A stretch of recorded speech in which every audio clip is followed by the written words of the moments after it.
Hi, it's me again with Corel tips and tricks. And just yesterday I made a video, which is part one. If you haven't watched it, shows you where you can get this font that has a bunch of stuff in there you can use. And somebody started using it and they found a problem with it. So I thought I'd address that and show you how you could correct that. So here's like the font, and it's actually whatever letter it is or number it is. And they're trying to rotate it and make a flower kind of like this one up here. But when they're doing it, there's something hidden. So we're going to Control D and make a duplicate of that guy and then move the rotation to this point. And then we're going to rotate it 20 degrees.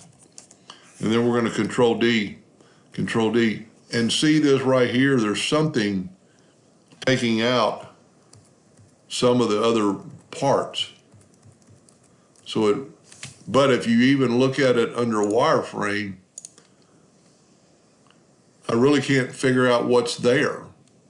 So if we go back to enhanced and just take the original out and then delete this, so this is how you would get rid of that problem.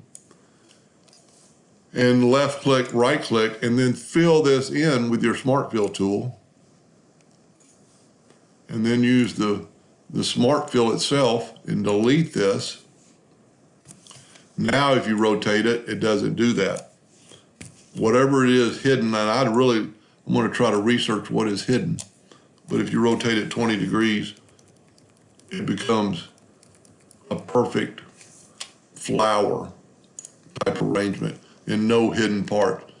So I thank that viewer for mentioning that. And if you didn't watch part one, you really need to watch it, because this is a pretty neat font that not only looks good as a font, but you can change up and get parts off of it and make your own parts to another letter.